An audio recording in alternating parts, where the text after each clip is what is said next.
रोशनी है जो मिटा देगी हमारे जहन से अंधेरा, जो सच्चाई का सूरज उगाएगी। Veer Savarkar, the man who could have prevented partition. Shri Uday Mahurkar और श्री चिरायु पंडित द्वारा लिखित।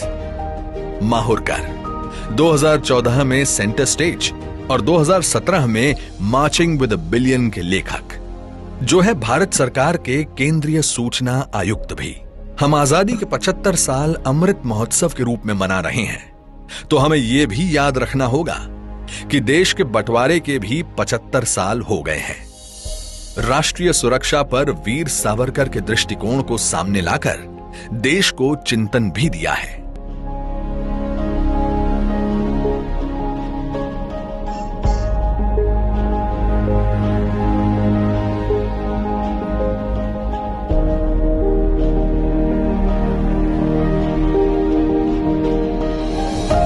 Veer Savarkar, the man who could have prevented partition.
Hello. Hello. Hello. I'll join you in 2 minutes. Hello. Okay, sir. Okay, sir. There's some connectivity problem. I'll join you in 2-3 minutes. Okay, sir. Most Because I have welcome. not seen your points also, you know.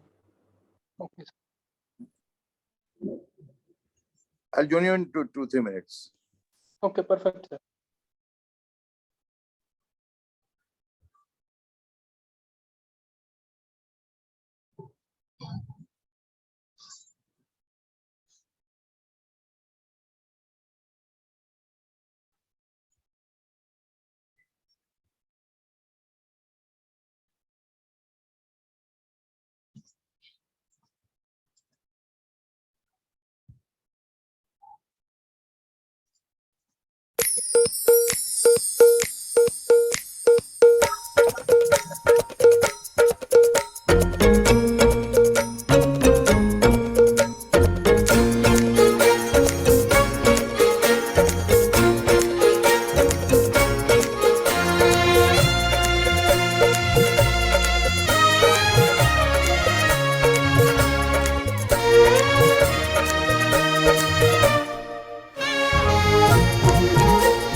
would like to request the audience to kindly be patient.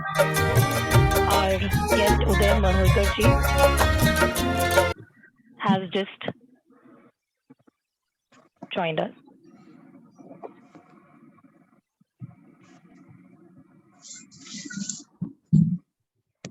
Namaste and a very, very good evening to all of you. I'm delighted to inform you all that our guests for the evening, Shri Uday Mahulkar ji and Shri Chirayu Pandit ji, have just joined us for the Samvad today. I heartily welcome our guests and feeling truly honored, and I will now proceed towards introducing them to you. My name is Nidhi Goswami, and I have completed my master's degree in international relations from the South Asian University. At the very outset, I would like to apologize for any technical glitches or any background noises that might crop up during the discussion.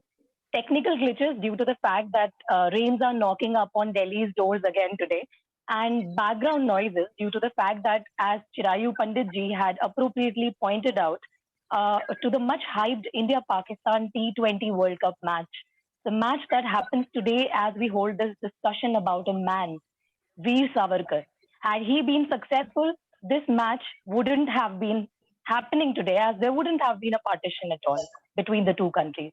So very rightly pointed out by Mr. Pandit.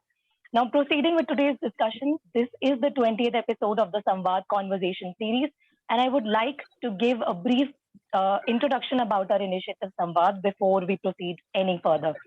So Samvad is an online student-led monthly conversation series here at the South Asian University that brings together both Indian and international students in a free-flowing discussion of ideas.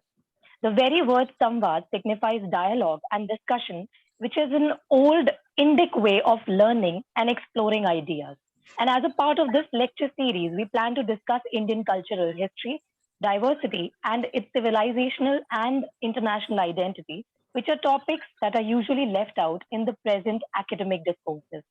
To be joined today by our acclaimed guests and authors of the book Veer Savarkar, the Man Who Could Have Prevented Partition, Shri Uday Mahulkar ji and Shri Chirayu Pandit ji, is a truly honorable moment for us.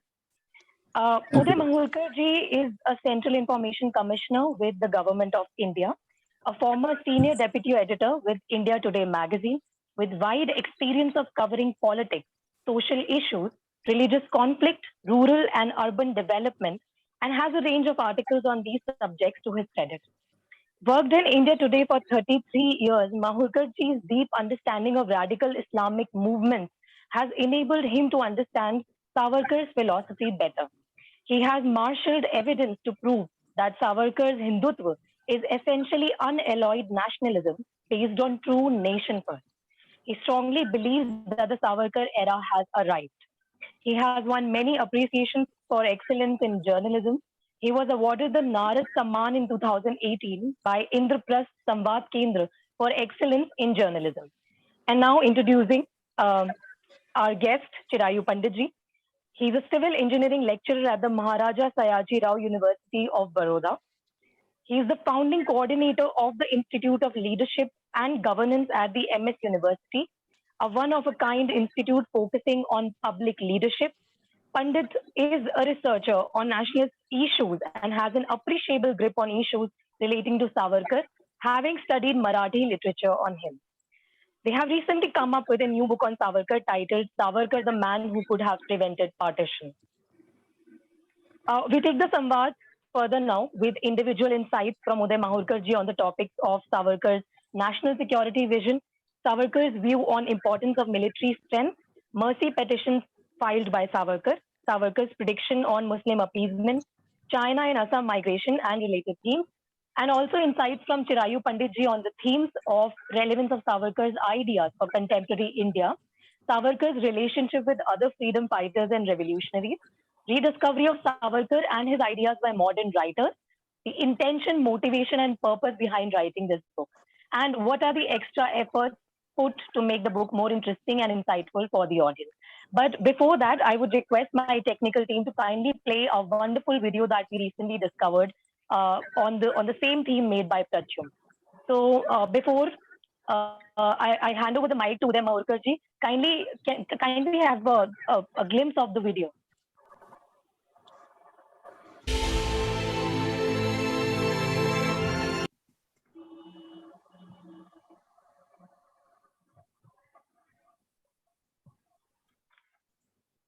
May we have the video played again, please?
I thank my technical team for the video. And now over to Uday Mahorkar ji now. Thank you. Friends, I'm so happy to join with you and share my views about Savarkar and my book, our book, which is basically on Savarkar's national security vision and his efforts to prevent India's partition. Now, what is Savarkar's national security vision? How is it different from the vision which was followed by India in the initial 60, 70 years? You see, Savarkar had recommended, suggested soon after India got independence that we should go for the nuclear bomb. Because he believed that military strength is the primary criteria for defining a nation's strength and greatness. You might be a great nation economically, you might be a great nation culturally, but if militarily, if you are not strong, then you can't become a great nation. That is a prerequisite to becoming a superpower, to becoming a great nation, to becoming even Vishwa Guru. We take great pride that our culture has opened, new this for specter for us. We can become Vishwa Guru, but we can't become Vishwa Guru without military strength. And this is what the initial governments did not do. They got caught in the slogans of peace, brotherhood, which are basically essentially terms for skillful diplomacy. When you speak about peace and brotherhood, you don't overlook your security needs. That is what India ended up doing. So Savarkar had we followed Savarkar's vision, there are two things to it. I think I'll add something on his diplomatic vision also. He said that when initial years when Nehru believed in a permanent relationship with nations which followed the same aims as India, Savarkar said no two nations can be permanent friends or permanent enemies. This is purely defined by the needs of the nation. It can change. And your enemy's enemy can also be your friend. This was the advice he gave to Subhash Chandra Bose, and that's how he fled India, took the help of Axis powers, and formed the INA, Indian National Azad Hind Force. And though he lost, but then Azad Hind Force had played a big role in India's independence. No less than Clement Attlee, the Prime Minister of UK who gave us independence. In 1956, he had come to Calcutta, and he had stayed with the then acting governor, Mr. P. Chakravarti.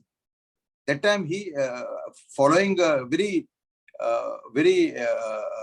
inquiring questions from Mr. Chakravarti, he said that it was basically the fear created by INA, by Azad Hind Fauj, the soldiers who were returning from the Second World War, who were saying that we have fought Britain's war, now we want independence. That is what we forced us to give freedom. And when he was asked what was the role of Congress, he said minimal.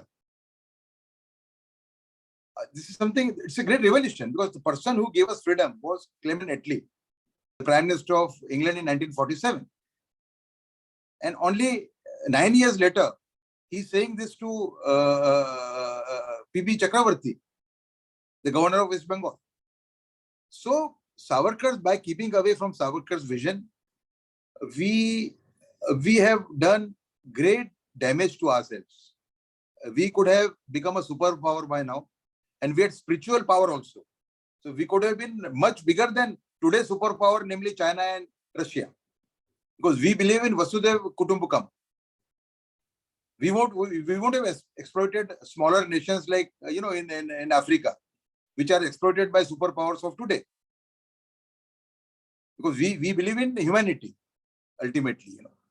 So basically, we have suffered a lot because of keeping away from Savarkar's vision. And what was Savarkar's vision? We'll go deeper into it. You see, we have described him as the father of India's national security in this book. How? Now, all the problems which India has faced over the last 70 years on the national security front were predicted by Veer Savarkar 60 to 80 years ago. 60 to 80 years ago. Assam. In 1941, when the Muslims from today's Bangladesh and then East Bengal were coming in large numbers and migrating to Brahmaputra Valley, that time Savarkar said that such large numbers coming from there, they will pose a threat to India's security on the northeastern front, and also to Assam's culture.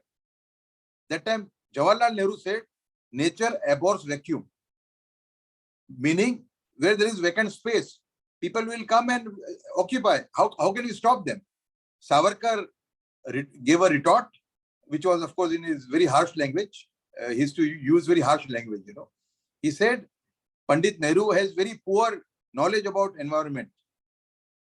Nature also abhors poisonous gas. Now, it was very harsh, but it is correct. That time, the Muslim population in Assam was 10%. Today, it is 35%. Moreover, a very significant number of them have become Wahhabis, which is radical Islamists. China, in 1954, China swallowed Tibet in 1950. China swallowed Tibet in 1950. We did not protest. In 1954, Jawaharlal Nehru came up with a principle called Panchsheel. These are 5 principles which he said, which were, if they were followed by India and the neighboring nations, they would be able to live in brotherhood and peace. Savarkar countered Nehru by saying that after the way China has followed Tibet, if you talk in such weak terms with China, China's thirst for swallowing land of other countries will increase. And I won't be surprised if China attacks India itself and swallows Indian land. And that is what happened 8 years later. Regarding Pakistan, he told Acharya Kriplani that you can't imagine Pakistan, how Pakistan was formed. Muslim League resorted to civil war, and Congress, being wedded to complete non-violence, did not have any answer to it. And they thought that if we grant Pakistan, then things would cool down. It was only Savarkar who warned, look here, if you surrender to civil war and the violence of Muslim League,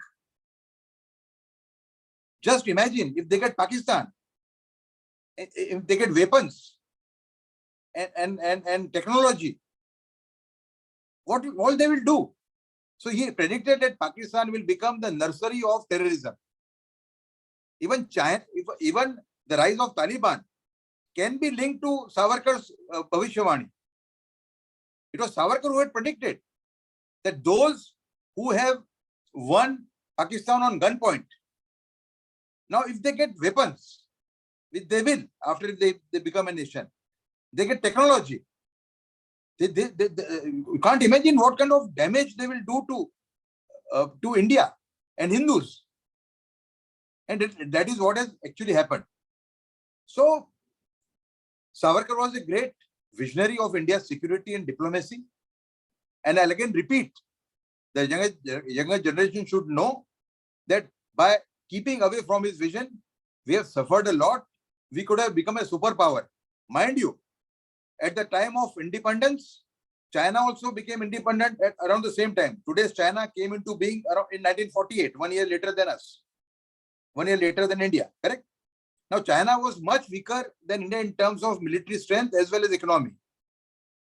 Now, China is miles ahead of India today because it had a vision. India did not have a vision despite having a person like Savarkar with them, you know. So that is the story of his, his national security vision. His let me add one more thing.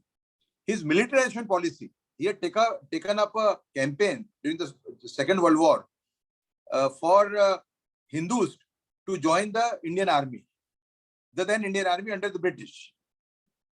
Now, why did he take it up? He saw that Muslim League was pushing a very large number of Muslims into the Indian Army. Therefore, he took up this campaign. Lakhs of Hindus joined the army. And how it helped India? Had India been weaker than Pakistan after independence, Pakistan swallowed POK. It swallowed a part of Kashmir, if you remember, correct? It would have taken more areas from India on the strength of its military superiority. Had India been weak, India was not weak because Savarkar had played a key role in getting after the Hindu community to join the army, cutting across caste lines. That is one. Secondly,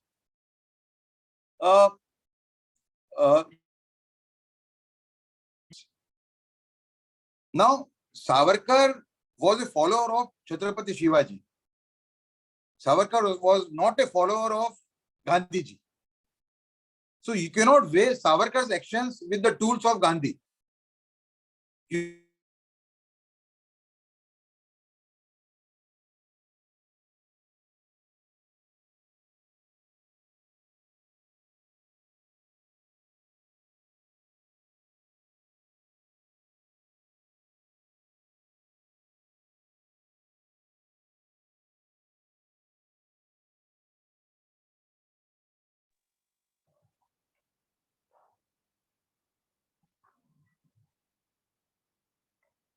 My apologies. Maybe we are facing a technical glitch with Mahulkarji's internet connection. I would request the audience to kindly patiently wait.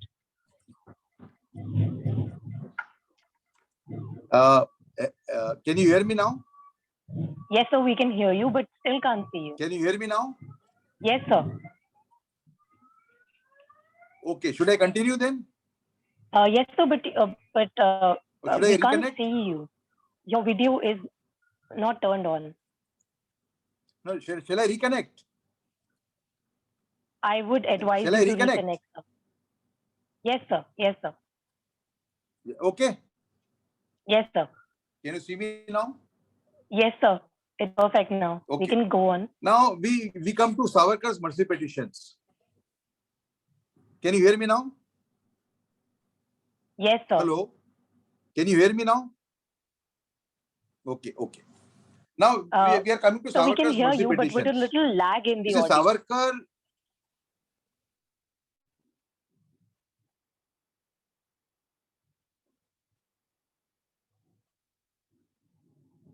So we have again lost your audio.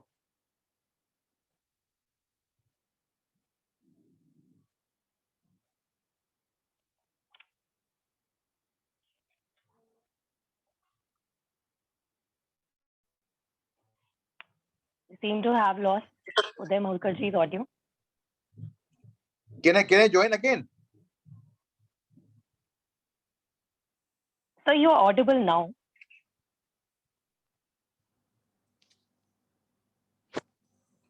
Okay, shall I continue? Yes, sir. Yes, sir. Can I continue? Yes, sir. Kindly, please. Okay. Now we come to mercy petitions. You see, Savarkar, when he was arrested in London,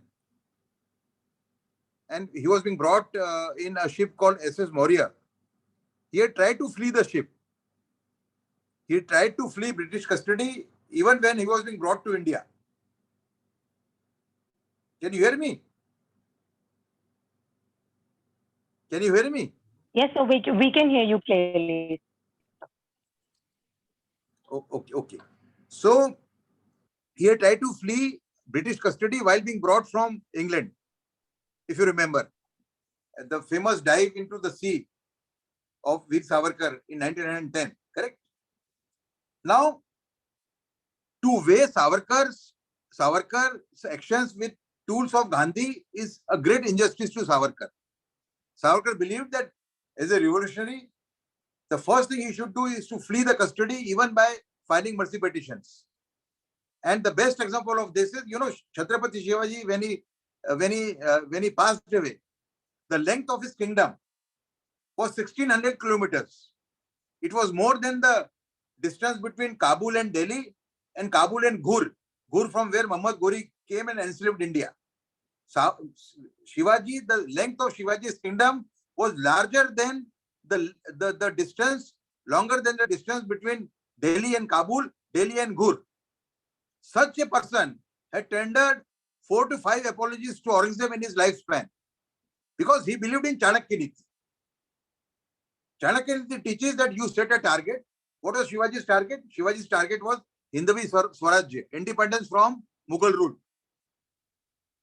So he considered it a fair game, to resort to diplomacy like this. So he had tendered at least 4 to 5 apologies.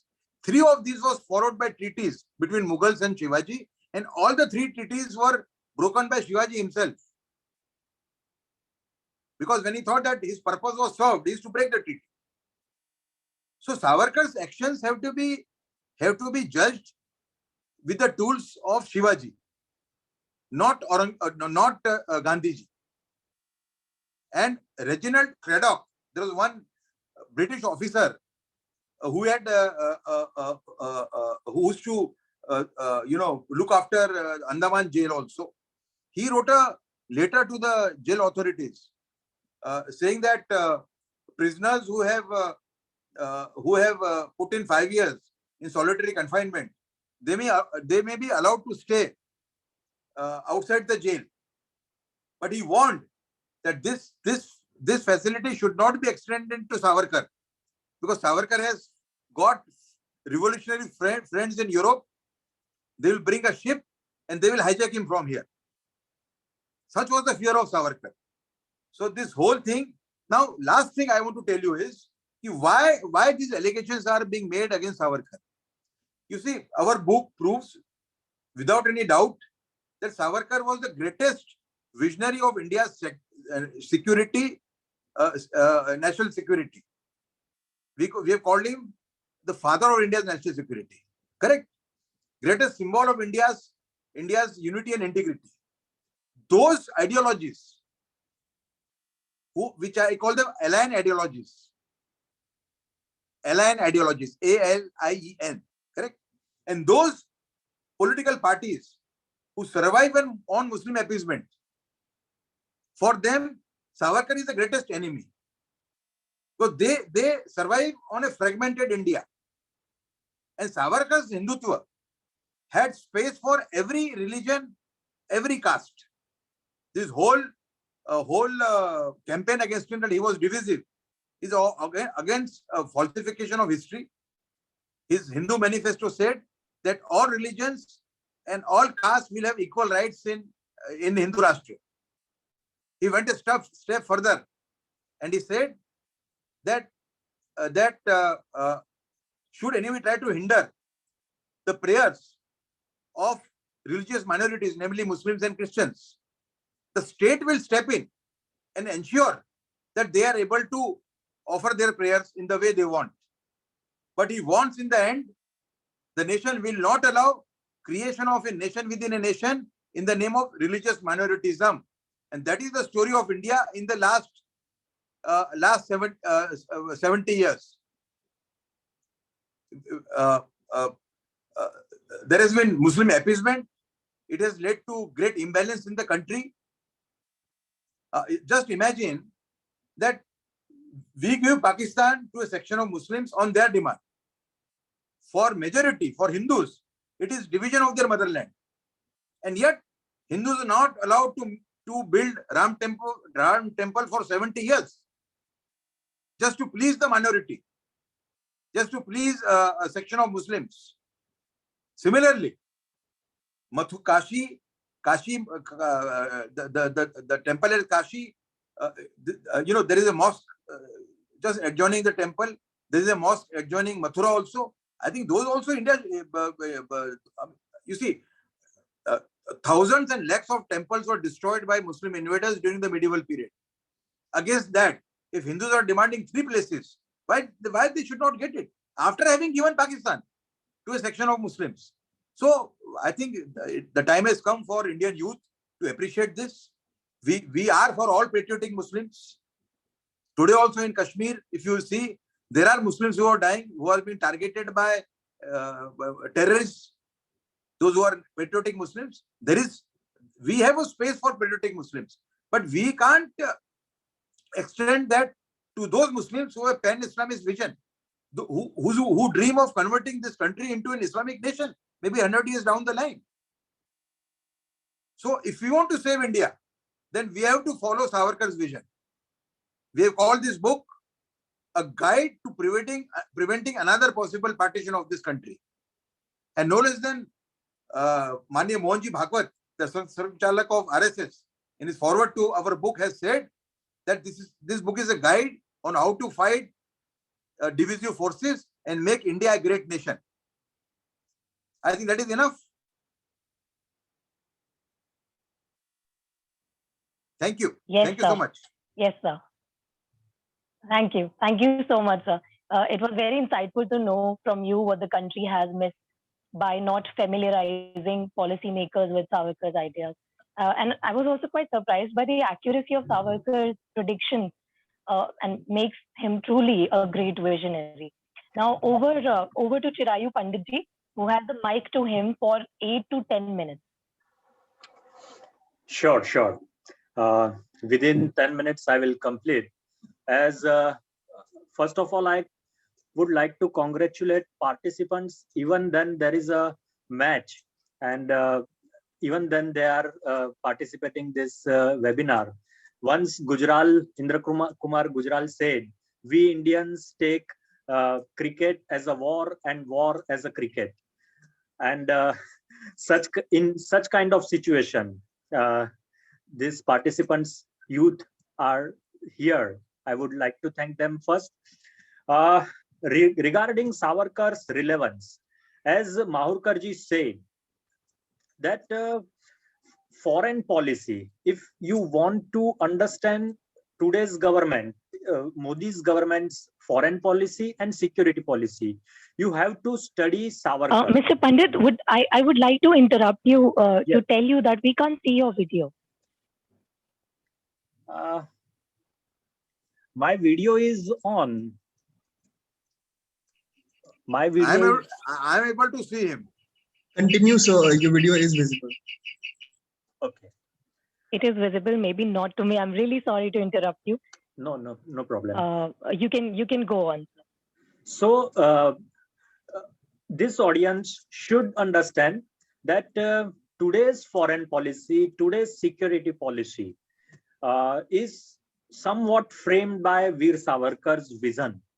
Even if you want to understand the colonial South Asia, which shaped Pakistan and Bangladesh, how it was shaped and how they are behaving even right now. So to understand that, you have to go through this book. Savarkar's relevance, the security policy, foreign policy. Savarkar said that if he would be in the power at that time, he would made India stronger than even Russia. And he said that India could get Nepal with even Nepal wanted to join India at that time, but Nehruji refused, as it was now revealed by none other than Pranav Mukherjee in his presidential years book. Savarkar wanted, even Savarkar predicted at the time of 1928 that even Nepal is not knowing its importance itself. That was the vision of Savarkar. It has Nepal has very strategic advantage. Savarkar said that Britishers made buffer states around the India, but due to lack of courage, we lost all those buffer states to protect India. Savarkar even said that the Hindu colonies or colonies, those had Hindu or Indian past, they would also like to join. Like even Burma would like to join India at the time of independence. Even we could, if we were very powerful and strong, other Hindu colonies, even in South Africa, they would be with us. But due to lack of strength, we could not get all of them with us. But right now you can see Modi ji is doing the same thing. Even it may be in Vietnam, even may it be in Southeast Asia. You can see Narendra Modi ji's move with this perspective. You can identify how Savarkar's vision is implemented right now. Another thing which I want to discuss within a short time, that Savarkar cannot be judged by 10 or 13 whatever petitions, but he should be judged by his 83 years long life, his 6,000 words literature, which is in 10 volumes. So Savarkar should be judged with those standards. And you can see when Savarkar was in London during 1906 to 1910, he made a network of revolutionaries, and in various nations, even Russian revolutionaries was there, and he could get informations about the army and all that. Savarkar predicted in 1907 that now the aeronautical engineering is going further, and due to that, only Navy is only Navy cannot save the nations. So all the nations should prepare Air Force in 1907, and he told that supremacy of England is in the threat, and due to the progress in aeronautical engineering, the whole dimension will be changed on war fronts. So this was the vision of Savarkar, and at that time, Savarkar's friend and fellow revolutionary Senapati Bapat, Mirza Abbas, and Hemchandra went to Paris, and from Russian revolutionaries, they brought one manual of bomb, and that manual was translated into English and then it was sent to India. And at that time, Senapati Bapat in 1908, in the month of March, Senapati Bapat met Barin Ghosh, brother of Sri Aurobindo, and Prapul Chaki also on 7th of April. And they gave the manual of how to make bomb with the picric acid. And the first bomb blast was done by Khudiram Bose, and that bomb was Abhinav Bharat brand. It has it was brought to India with Abhinav Bharat network. So so revolutionaries are very well had very well network. Even he gave inspiration to Bhagat Singh. In 1924, Bhagat Singh wrote about Savarkar that he is a great man. So that is available now. Again, if I want to summarize, in 1939 and 1940, Subhash Chandra Bose met Savarkar on I think 22nd of June 1940. He met Savarkar, and Savarkar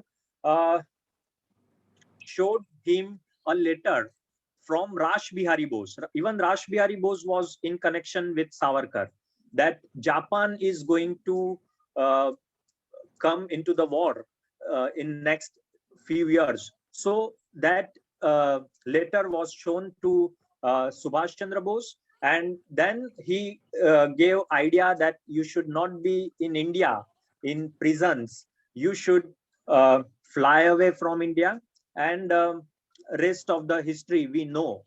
In on 25th June 1944, both Rash Bihari Bose and Subhash Chandra Bose, on their radio address, both appreciated Savarkar's vision, militarization vision. Even at that time, Congress was calling Savarkar recruit veer.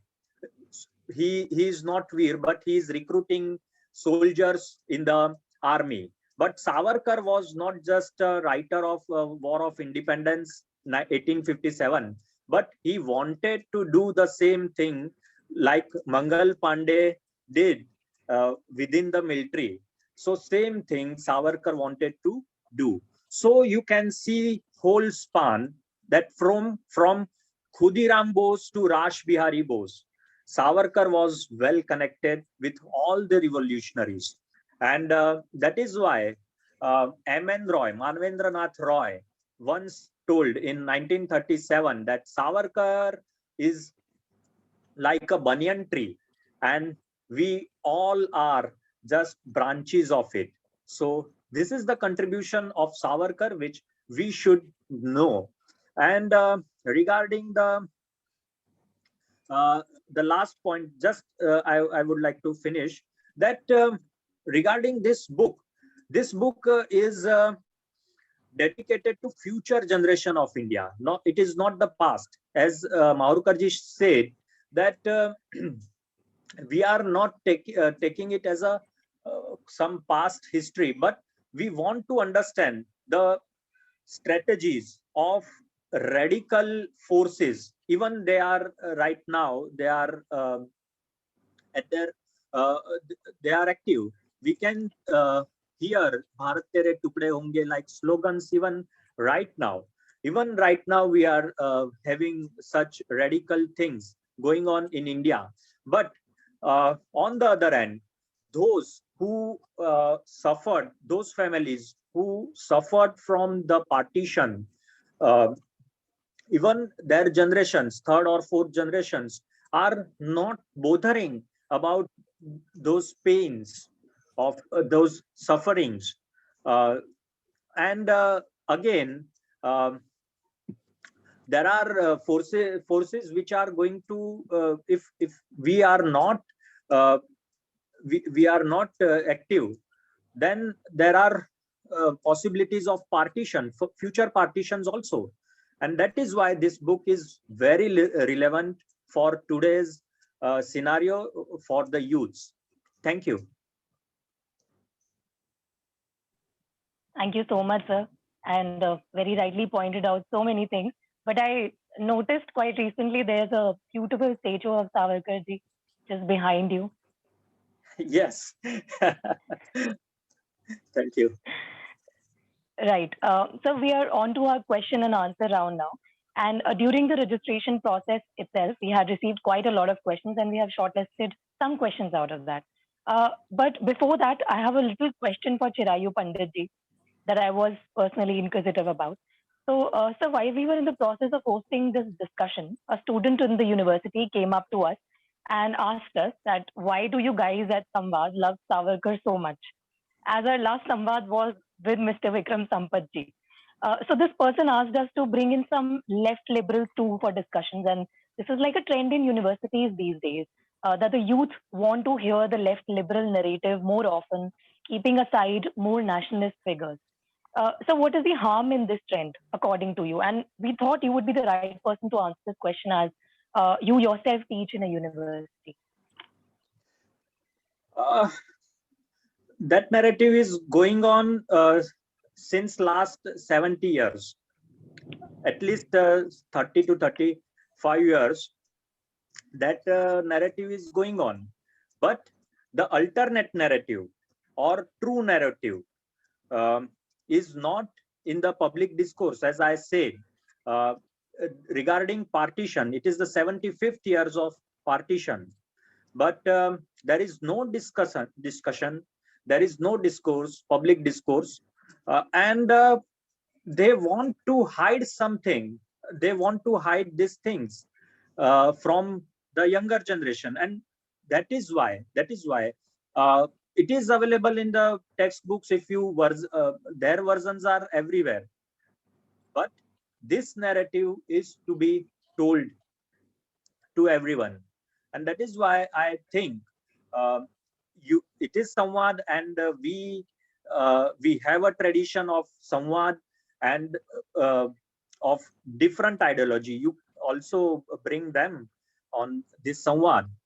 We always believe that Vade Vade Jayate Tattva Bodhaha. So it is, we are ready, and Samvad should be like this only. But there should be space for narratives like we have coming with this narrative. So in Samvad, there should be a space, but that space is not given.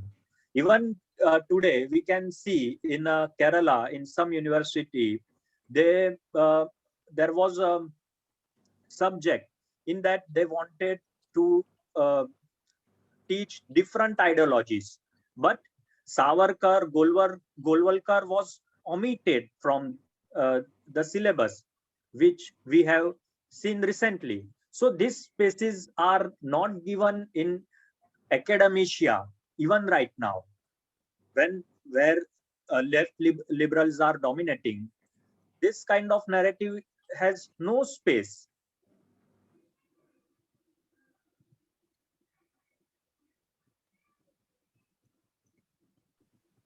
Yes, any other question? Am I audible?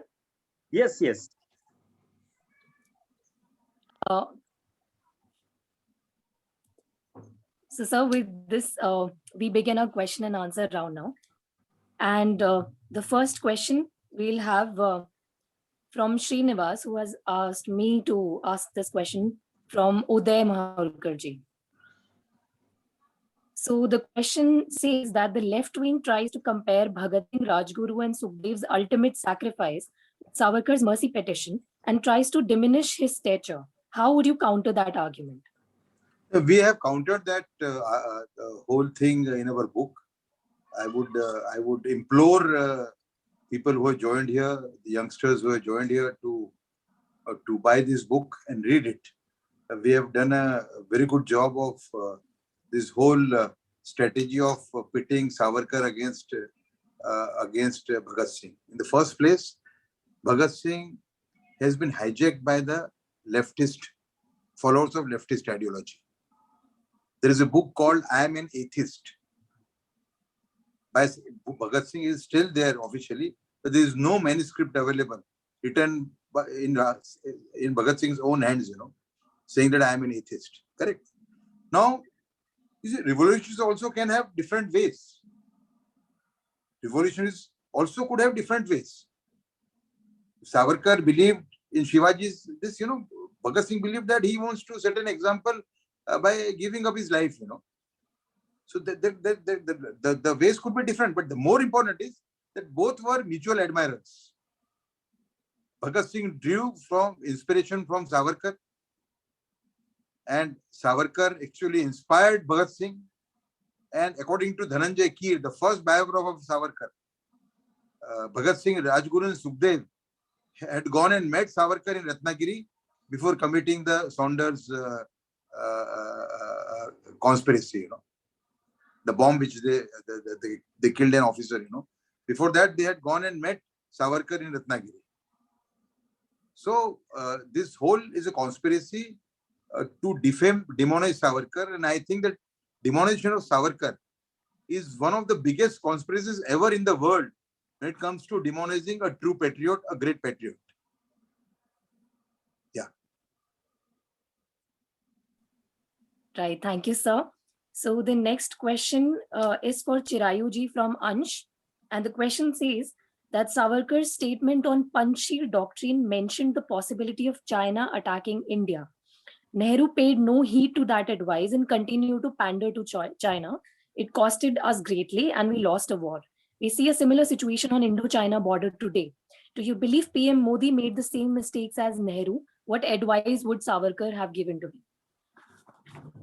As I said, Modi ji or this government is following Savarkar's steps only.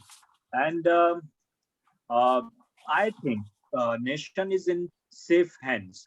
We have seen surgical strikes at every border. So, and even Uday Mahurkar ji can reveal more about Modi ji and Jinping's meet at Ahmedabad, because No, you see, no. I'll put it this way: that no government in the past built military infrastructure on the Indo-China border, which is more than 3,000 kilometers long. Modi government is the first government which built this infrastructure, which is roads, helipads, airports, and that is what angered China. China was used to a lame duck attitude from India. Here was a government which was strengthening its military infrastructure on the border and frustrating China's designs, and therefore China infiltrated Indian territory. So when one says that Mr. Modi relied too much in terms of commercial interaction with China, Mr. Modi was also building this infrastructure on the sidelines. You have to understand this. The charge against Narendra Modi being leveled by his rivals is that he got carried away by China, and he thought that if I increase commercial interaction, economic interaction with the Chinese, the Chinese would be tempted not to attack India or not to infiltrate Indian land. But at the same time, Modi himself was playing a Chanakya Niti with them. He was drawing them into a commercial economic orbit. At the same time, was building huge infrastructure on the border. And that is what angered China. Doklam, I think it was a great example of how India has changed over the years. So China, I think China has been forced to take these measures because it doesn't want India to strengthen its borders as part of its future plan, long-term plan. I think I have answered enough. I would like to share that exact meeting what Modi ji and Xi Jinping at Ahmedabad. Sir Mahurkar ji, what exactly happened at that time? No, as I understand, I know from inner sources, that that time also, they were in this habit whenever a meeting is to take place between Chinese and Indian leaders, there will be infiltration on the border, say about a week or 15 days before. This was happening for over the last 10, 15 years, if you remember. And here, Mr. Modi did some very tough talking with Xi Jinping, and result was withdrawal of the army in a few days. Withdrawal of Chinese army from those contested areas. But the reports indicate that Prime Minister Modi did some tough talking with Xi Jinping, and he got result in a few days only.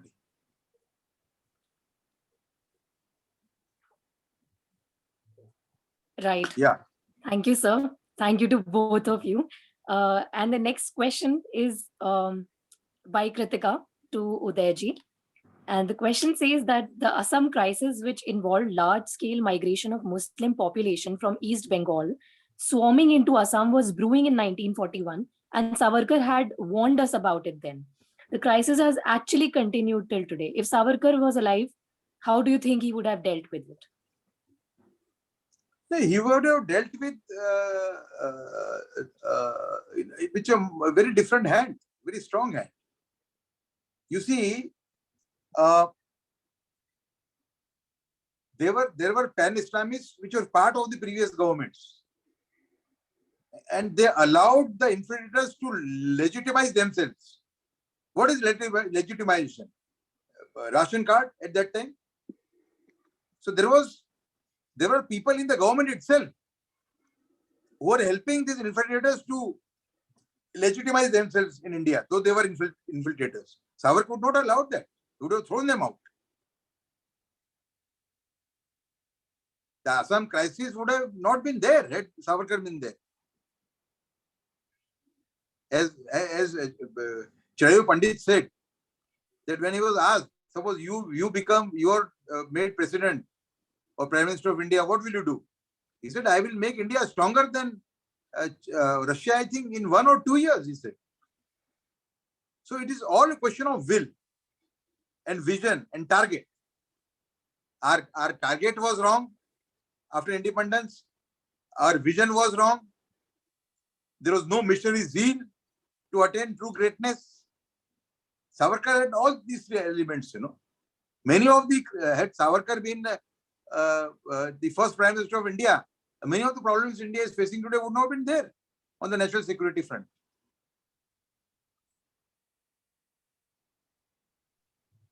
Right. Very appropriately answered, sir. Another question for Chirayu ji from Harsh. One argument which the left keeps forward is that Savarkar's concept of Punya Bhumi and Pitra Bhumi is flawed. They argue that by Savarkar's logic, since several Christian or Muslim nations are far away from their holy places, they will not qualify as nation states and their citizens will qualify as foreigners. How flawed is this argument? See, at that time, right from Sir Syed Ahmad, they argued that India is not a nation. India is not even, there is no nationhood in India. There are so many castes, so many religions, and India is not a nation. And Hindus, there is no thing like Hindu. This was the official arguments. You can read in our book. At the time of they went to Simla, 1906, Muslim delegation went to Simla. In that official documents, you can see these arguments. To counter this argument that India has its legacy from at least 5,000 years, and how that was the Savarkar's Hindutva. And these things, it is not about the, we are confusing with citizenship and nationhood. So Savarkar never wanted Christians or Muslims as portrayed by lefts, that they treated, the Savarkar want to treat them as second-class citizen, as right now in Afghan the non-Muslims are treated. That is not the case. Savarkar built a strong argument that Hindus are nation in India and all others are minority in India. So it is the case, same case in all the nations. You can see all the nations are identified with their rooted or Indic cultures only, which are in the majority. So that argument was made by Savarkar. So it was a counter to Sir Syed Ahmad and Muslim League's arguments that India is not a nation. Savarkar said India is a nation and it is a Hindu nation. That was Savarkar's argument.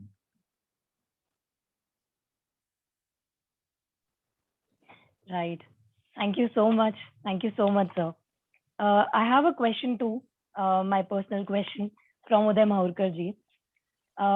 So we often see your social media posts with the Prime Minister Shri Narendra Modi ji, Yogi Adityanath ji, and Mohan Bhagwat ji. And as much as I personally admire the three of them, I am quite curious to know your impression of these three personalities. And what do you think makes them what they are? You said the Prime Minister Modi, Yogi Adityanath ji, and third Yes, you said? sir. Mohan Bhagwat ji. Mohan Bhagwat ji. He's all have a great vision for the country. Mr. Modi has actually brought back Chanakya Niti. I think after Shivaji, he is the greatest practitioner of Chanakya Niti in Indian history. And Chanakya Niti is an essential element for India to become successful. Chanakya Niti is not indulging in deceit. It is indulging in diplomacy to secure India, to secure our people. Secondly, his economic vision, I think he has played a big role. COVID came in between and played a spoiler. Otherwise, his economic vision is wonderful. He's building homes, and the success rate is more than 95%. Suppose there are 3 crore homes on paper, you will find almost 3 crore on the spot. This has never happened in the country. The delivery rate of schemes in this country was always less than 50%. According to Rajiv Gandhi, when he was alive, he said it is only 15% or 17%. When I released 1 rupee from Delhi, only 16 or 17 rupees reached the last man. Then with improvement in technology, with improvement in government tools of governance, this increased to almost 50%. Narendra Modi is that person who has taken the rate of delivery to over 70, 80, 90%. In certain schemes, in housing scheme, it is over 90%. So this is a great revolution actually. I mean, only a person with great vision, great commitment, great missionary zeal can do it. Jan Dhan, for example, direct benefit transfer. I mean, one of the biggest sources of corruption was when you went to get your money from the government, you'll have to grease the palms of the person who was to deliver the money to you. Correct? Suppose there is a check of 2,000 rupees, he will say, give me 200 cash. In turn, with contractors also it happened. Now this direct benefit transfer as a tool was brought by UPA, not Mr. Modi. But without bank accounts, it was not possible. So he opened 42 crore bank accounts. That is the secret of his popularity today. Money is directly going to the bank accounts of the beneficiaries, whether they are contractors, whether they are poor people. Diplomacy, India is into a different orbit. I think militarily also it is much stronger. So Mr. Modi has, I mean, he's like a, in one sense, I see him shaping into a Yug Purush, in some sense. Bhagwat Ji's contribution is the way he has, made efforts to keep RSS in tune with the modern times. You see, his utterances about minorities are very, very mature. If you see, anybody who is dismissing Muslims totally, saying that they all are bogus, he's not serving the country. You must understand, there is a section of Muslims who are good, who want to remain in the mainstream, and it is the duty of the state to enlist their service in their strength in the service of the nation. So he has given a new dimension so far as minorities are concerned. He speaks in a language which is nationalist, yet has space for the minorities. So in that sense, he has brought a series of new things in the RSS which nobody could think maybe 15 years ago. So he's again a person who has ushered great changes in the RSS way of working, its vision, correct? And Yogi Adityanath ji has his own place. He's developing into a great leader. Number one, I think he's the biggest threat to the anti-national forces. He's the biggest, one of the biggest threats to the anti-national forces. Nobody can take him for a ride. He's honest to the core. Government schemes are being implemented far better in UP now than before. So both have, all three people have their own vision. They have, all three are very hardworking. They are very committed, and they dream of India becoming a great nation. That is what drives them. Yeah. Thank you. Thank you so much, sir. We move on to a very interesting part of the discussion now, wherein I would put forward some current day events, and any one of you should answer this in the situational scenario of if Savarkar had been alive, what would have been his reaction or response to these events? What he would have said on the incident that I'm going to mention just now. So any one of you could answer this. So the first situation is the recent civilian killings in the Kashmir Valley. Chirai, you would like to answer? Please, sir. You would like to answer? No. You continue, sir.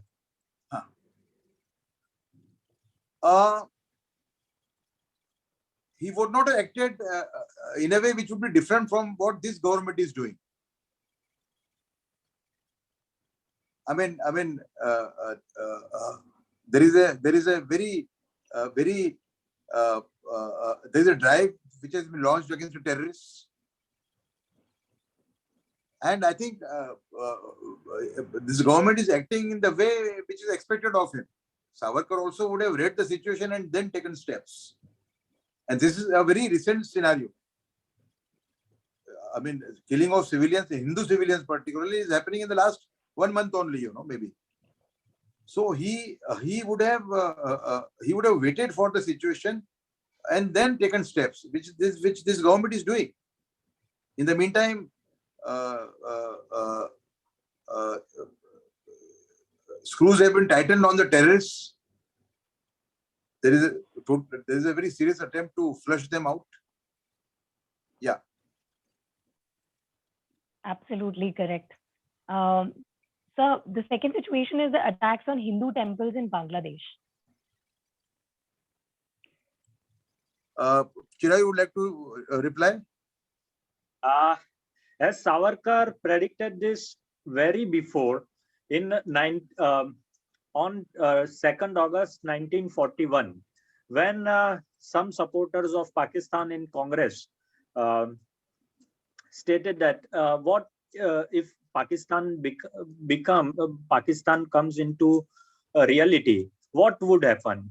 One state will be added in the in India, but Savarkar said this is the very wrong reading of the current situation or even history and future, that Kripalani cannot imagine what Hindus would have to suffer if Pakistan comes into the picture. So Savarkar was very could read this situation, and Savarkar would even at the time of partition, he advised that we should go tit for tat, and he advised that if situation is not normal in this side of the frontier, at that side of frontier, we should do the same thing on this side. And that was how practical it was. In 1946, there was a great Calcutta killing on 16th August 1946, and the same thing was tried in Bihar by Muslim League, but there Hindus retaliated that attempt, and due to that there was no Pakistan in Bihar. So sometimes this kind of steps, this kind of reading should be very important.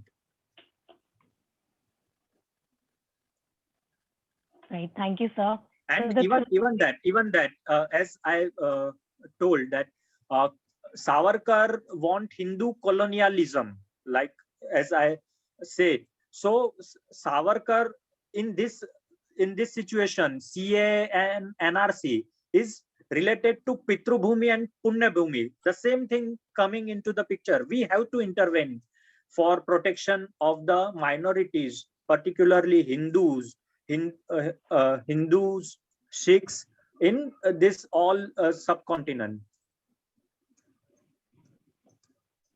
thank you, sir. You have already answered my next situational. That was the CA NRC and its significance. You've already answered it. Thank you so much. So the fourth situation is the brutal lynching of 2 Hindu sadhus in Palghar last year. How Savarkar would have reacted, you mean? Yes, sir. No, he would have. You see that the area where this lynching took place, it's an area dominated by communist people.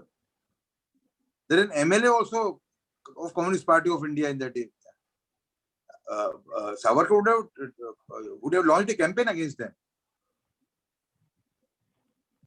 That crowd was basically a crowd which was basically provoked by communist-leaning people. Savarkar would have gone all out against them and set an example. You see, sometimes it is, you go and look for the real perpetrators. But if you put the main person behind bars, the group leader, then it has the desired impact. You might not be able to lay your hands on the real perpetrators, but people who had provoked them, if you catch those big fishes, then it has the desired effect. Savarkar would have done that.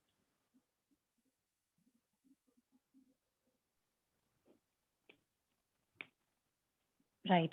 So how would Savarkar have reacted to the situation of the targeted killings of right-wing people in West Bengal?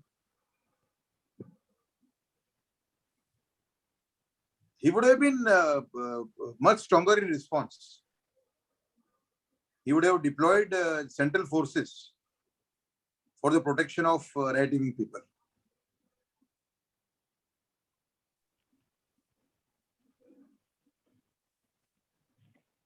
Right. Thank you. Thank you so much. And before wrapping up the Samvad today, I have a little request to make to Uday Mahorkar ji. So, sir, our team had brought copies of your book, and we would like them to be signed by you. Therefore, may we have an audience with you in New Delhi to sign the books, Okay, get the you book can signed from come you. on maybe Thursday. You Right. can Thank come. you so much, sir. You Our can, Samvad team. where is your where do you stay, all of you? So we stay in parts of South Delhi. My office is opposite JNU. Right. So we know the place. It's just opposite. It's around Munirka. Munirka. You can come there, or if you want to come to Right, my sir. home, you're also welcome there also. I am in 83 Lodi Estate. Right. That's quite near to our places. And thank you so much, sir. That's very kind of you. And our Samvad team will contact you for the same very, very soon. No problem. With this, we wrap up today's very, very insightful discussion with our guests, Uday Mahorkar ji and Chirayu Pandit ji. You have made this episode of Samvad truly memorable, and we have been encouraged and motivated to take this initiative forward with more enthusiasm, with wishing to be joined by the two of you in the future very, very soon. To my audience, thank you for being such a great audience. And I apologize for we had time constraints and we couldn't take many questions this time. But thanks again for joining us despite the very interesting India-Pakistan cricket match. Also, I would like to express my heartfelt gratitude for my team, Harshit, Parul, Nidhi Yadav, Shravani, Pavanji, and Vishnuji. All of you make a great team. Last but not the least, I feel gratitude for every person who has made this possible. Thank you so much again, everyone, including my guests. Thank you so much. I wrap up today's Samvad. Until next time, take care and namaste. Thank you.